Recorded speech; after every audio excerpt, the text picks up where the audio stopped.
You've spent your whole life afraid of being alone. But what if I told you that your fear of solitude is the very chain keeping you powerless? The world has conditioned you to believe that being alone means being broken. It doesn't. It means you're finally awake. Most people panic when they find themselves alone. They fill the silence with distractions, desperate phone calls, meaningless scrolling. They treat solitude like a disease that needs curing. But the truly powerful, the ones who shape reality instead of reacting to it, they understand something different. They understand that being alone is not a punishment. It's a laboratory. And in that laboratory, you can rebuild yourself into something unbreakable. If this resonates with you, if you're tired of feeling weak in a world that rewards strength, then subscribe to Silent Strategist right now. This channel is for those who refuse to play victim. Hit that button, because what I'm about to share will change how you see yourself forever. Let me ask you something. Why do you fear being alone? Strip away the romantic answer, the one about human connection and love. Go deeper. You fear it because when you're alone, there's no one to validate your existence. No one to tell you you're okay. No one to distract you from the uncomfortable truth that maybe, just maybe, you don't actually know who you are without an audience. Machiavelli understood something about human nature that most people never grasp. He understood that weakness is not a moral failing, it's a strategic one. When you need others to feel whole, you hand them the blueprint to your destruction. You become predictable. And in the game of power, predictable people are pawns, not players. Think about it. Every manipulation you've ever fallen for, every toxic relationship you couldn't leave, every situation where you let someone disrespect you, it all came back to one thing. You needed something from them. Approval, love, validation, companionship. The moment you need something from someone, they own you. Not legally, not physically, but psychologically. And that's the only ownership that matters. Here's what nobody tells you about solitude. It's not about being physically alone. You can be surrounded by people and still be in true solitude. Solitude is a mental state. It's the condition of being self-sufficient in your own mind. It's when your emotional stability doesn't depend on whether someone texts you back. It's when your sense of worth doesn't fluctuate based on how others treat you.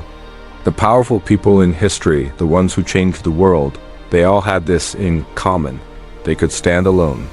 Caesar could cross the Rubicon knowing half of Rome wanted him dead. Napoleon could return from exile knowing the armies would either join him or kill him. They moved forward because their conviction came from within, not from a committee of validators. But let's be practical. Let's talk about you right now. In your life, you're surrounded by people who take more than they give. Maybe it's a partner who keeps you on an emotional leash. Maybe it's family members who guilt you into sacrificing your peace. Maybe it's colleagues who respect everyone except you. And you keep trying, you keep explaining. You keep hoping they'll finally understand. They won't, not because they can't, because they don't want to. Understanding you doesn't serve them. Keeping you confused, guilty, and seeking their approval, that serves them. You are a resource, and resources don't get respect. They get extracted. Machiavelli wrote that it's better to be feared than loved if you cannot be both. Most people misunderstand this. They think he was advocating cruelty. He wasn't. He was stating a mathematical truth about power. Love requires the other person to choose to give it. Fear requires nothing from them except awareness of your boundaries. Love can be withdrawn on a whim. Boundaries, once established, are facts. When you're alone, truly alone, something remarkable happens. The noise stops. All those voices telling you who you should be, what you should want, how you should feel, they fade. And in that silence, you start to hear something you may have never heard before. Your own voice. Not the voice that apologizes. Not the voice that explains. Not the voice that begs for understanding. The voice that simply states what is true. Let me give you a framework. I call it the principle of zero dependency. It goes like this. For every person in your life, ask yourself this question. If they disappeared tomorrow, would I survive? If the answer is no, you've given them too much power. If your happiness depends on one person's mood, You're not in a relationship, you're in a hostage situation. The goal is not to be a sociopath. The goal is to be unshakable. There's a massive difference between not caring about anyone and not needing anyone to function. One is pathology. The other is strength. You can love people deeply while simultaneously knowing you'd be fine without them. That's not coldness. That's freedom. Here's something most people never consider. When you stop needing validation, you become unpredictable. And unpredictable people are dangerous to manipulators. Manipulators rely on patterns. They push button A, you give reaction B. It's a formula. They've been using it successfully for years. But when you spend time in solitude, really spend time with yourself, you start rewriting the code. Think of it like this. A puppet requires strings. Cut one string, the puppet still dances. Cut two strings, it wobbles but moves. Cut all the strings and suddenly it's not a puppet anymore. It's something else entirely. People who've mastered solitude have cut all their strings. They move by their own will, not because someone else is pulling. If you're still watching, drop a comment right now telling me one thing you've been tolerating that you know you should end. Write it down. Make it real. Because awareness without action is just entertainment. And I'm not here to entertain you. I'm here to change you. Now, let's address the elephant in the room. Being alone is uncomfortable at first. Your brain is not wired for it. For thousands of years, exile from the tribe meant death. Your nervous system still believes that. When you're alone, especially in the beginning, you'll feel anxiety. Your mind will create scenarios. You'll imagine worst-case futures. You'll feel the pull to reach out, to reconnect, to make peace with people who don't deserve your peace. This is the extinction phase. It's the same thing an addict goes through when they quit. You've been addicted to external validation your entire life. Your brain has built neural pathways around getting hits of approval from others. When you cut off the supply, your brain panics. It floods you with discomfort, trying to force you back into the pattern. Most people break here. They feel the discomfort and think it means they're doing something wrong, so they go back. They apologize to the person who disrespected them. They lower their standards. They accept less. And the cycle continues. But here's what the powerful understand. Discomfort is not a stop sign. It's a mile marker. It means you're going in the right direction. The human brain is a survival machine, not a truth machine. It's designed to keep you alive, not to make you powerful. Your ancestors who stayed with the tribe survived. Your ancestors who wandered off alone got eaten by predators. So your DNA is screaming at you to conform, to seek approval, to stay connected at all costs. But we don't live in that world anymore. The predators have changed. They're not lions and bears. They're people who exploit your need for connection. Let me tell you about a concept from game theory. It's called the prisoner's dilemma. Two criminals are arrested. They're separated. Each is given a choice. Betray the other or stay silent. If both stay silent, they each get 1 year. If one betrays and the other stays silent, the betrayer goes free and the silent one gets 10 years. If both betray, they each get 5 years. The rational choice, mathematically, is to betray. But here's the twist. In real life, people don't play this game once. They play it repeatedly with the same people. And when you play repeatedly, cooperation becomes the winning strategy. But what happens when you're playing with someone who always betrays? Someone who takes advantage of your cooperation every single time? The winning move is to stop playing with them. That's what solitude teaches you. Not everyone deserves a seat at your table. Not everyone deserves access to your cooperation. Some people need to be cut out of the game entirely. Machiavelli advised that a prince must learn to be alone with his thoughts, to make decisions without the corruption of others' agendas. Because everyone around you has an agenda. Even the people who love you. They want you to be a certain way because that way is convenient for them. Your mother wants you to call more. Your partner wants you to be more available. Your friends want you to be more fun. Everyone is pulling you in their direction. Who's pulling for you? Who's advocating for the version of you that you actually want to be? The answer is you. Only you. And you can't hear yourself in a room full of noise. Let me share something with you. There's a concept in philosophy called the sovereign individual. It's the idea that you are complete unto yourself. You are not half of something waiting for your other half. You are not a supporting character in someone else's story. You are the author, the protagonist, and the reader of your own narrative. But you can't write that story if everyone else is holding the pen. Solitude gives you the pen back. It forces you to confront who you are when no one's watching, when there's no performance, no audience, no reward for being likable. Just you and the raw truth of your existence. That's terrifying, but it's also the most honest you'll ever be.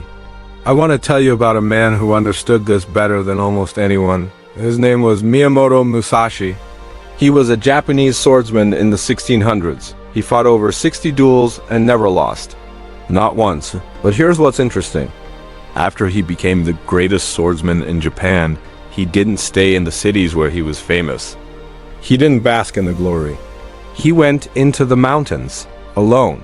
He spent years in caves, in isolation, writing and thinking. He said that the path of the warrior is a solitary path. Not because warriors hate people, but because warriors understand that strength comes from within, not from the crowd. Musashi wrote that you should think lightly of yourself and deeply of the world. Most people do the opposite. They think deeply of themselves, obsessing over every slight, every criticism, every moment of rejection. And they think lightly of the world, barely noticing what's actually happening around them. When you're alone, really alone, you flip this. You stop obsessing over yourself. You start observing reality clearly. You see people for who they are, not who you wish they were.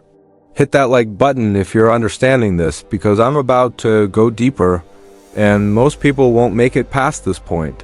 Share this video with someone who needs to hear it, not because you want to fix them, but because sometimes the best gift you can give someone is permission to be selfish. Here's a tactical truth. When you embrace solitude, your relationships improve. Sounds backwards, doesn't it? But think about it. When you don't need people, you can choose them clearly. You're not clinging to toxic relationships because you're afraid of being alone.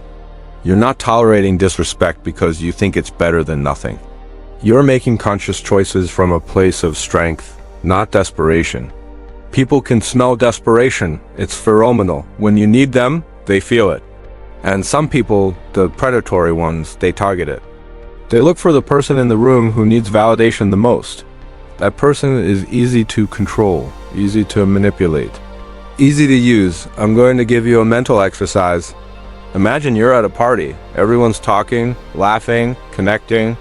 You're standing there, and you realize you could leave right now and no one would notice for at least 20 minutes. How does that make you feel?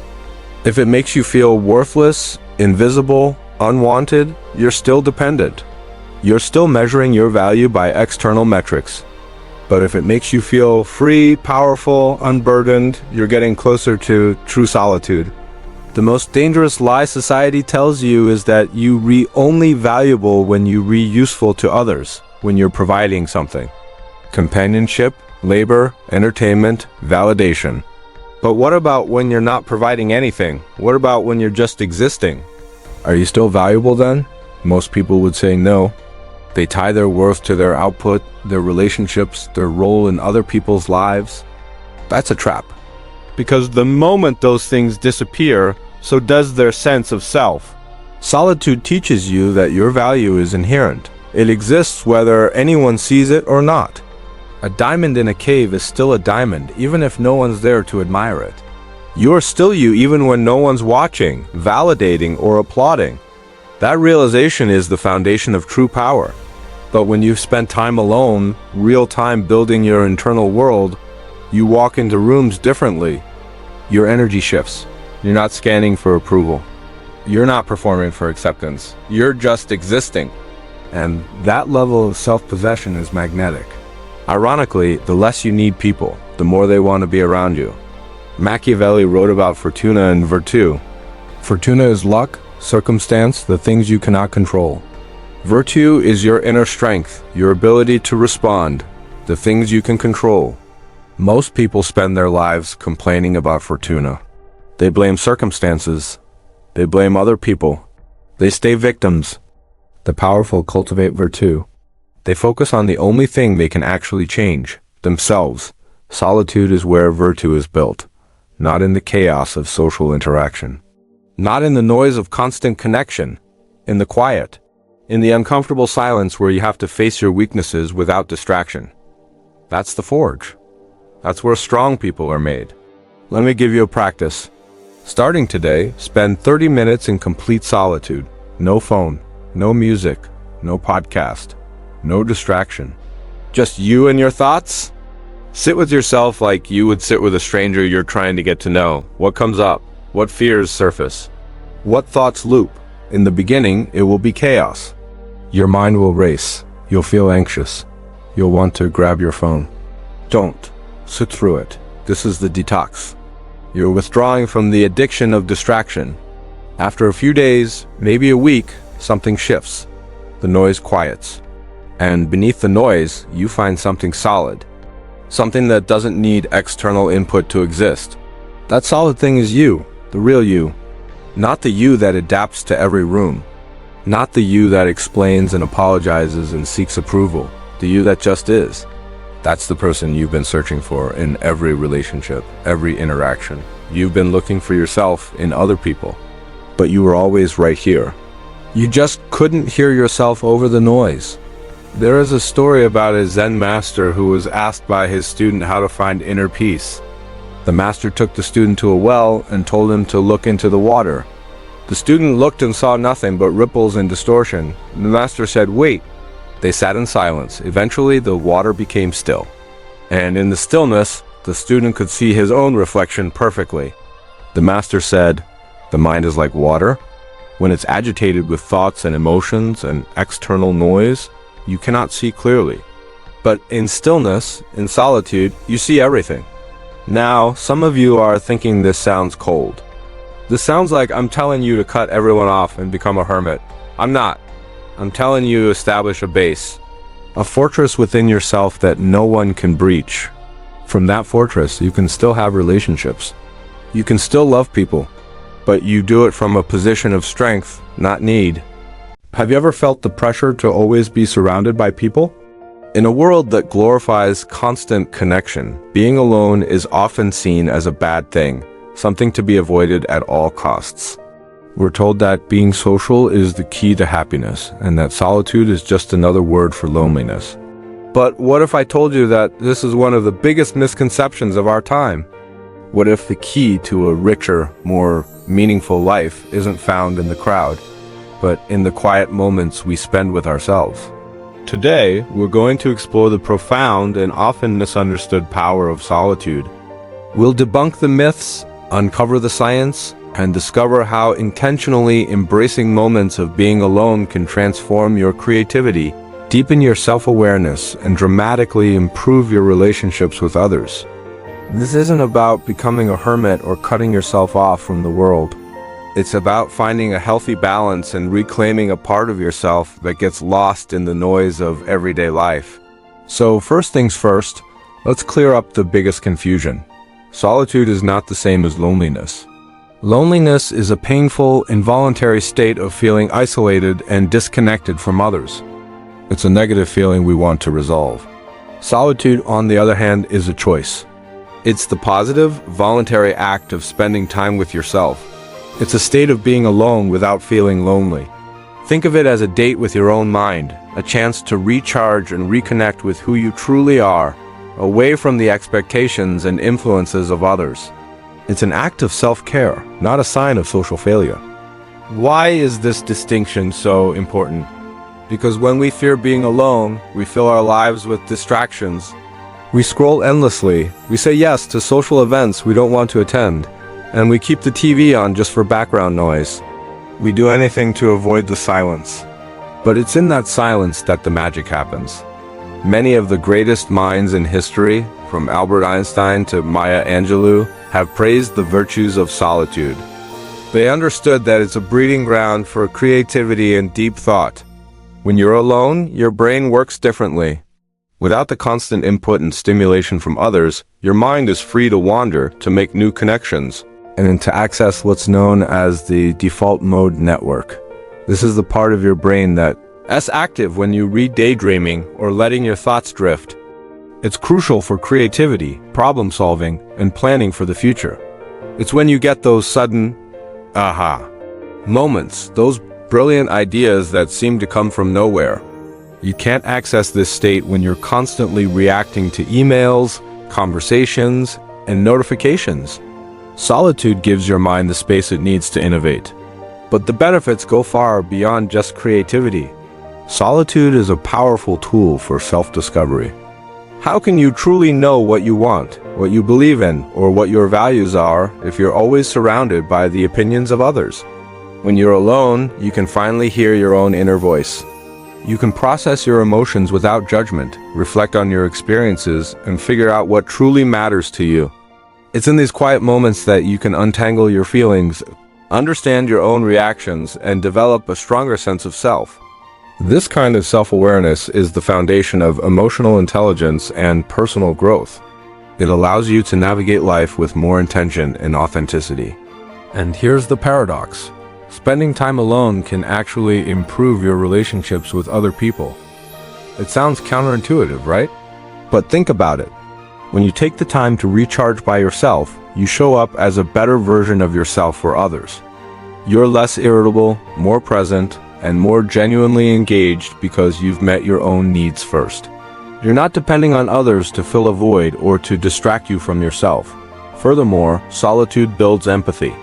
By understanding your own inner world better, you become better at understanding the inner worlds of others.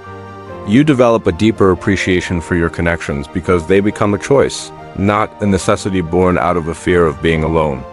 You choose to be with people because you value them, not because you're running from yourself. So, how do we start incorporating more healthy solitude into our busy lives? The key is to start small and be intentional. You don't need to book a week-long silent retreat unless you want to. It can be as simple as finding 15 minutes each day. Maybe it's waking up a little earlier to enjoy your coffee in silence before the rest of the house wakes up. Maybe it's taking a solo walk during your lunch break without your phone. Leave your headphones at home and just pay attention to your surroundings and your own thoughts.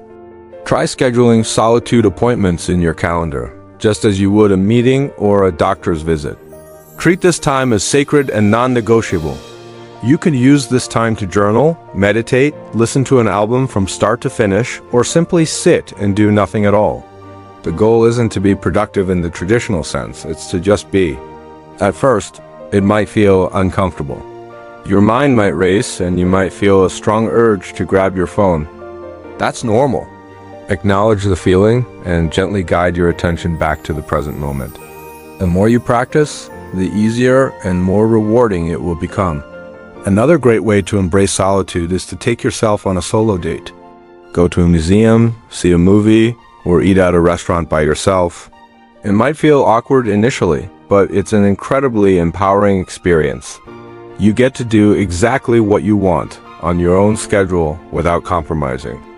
It teaches you to enjoy your own company and builds a powerful sense of self-reliance. Remember, the purpose of solitude is not to escape from the world, but to return to it with a clearer mind and a fuller heart. It's about creating a balance between our social lives and our inner lives.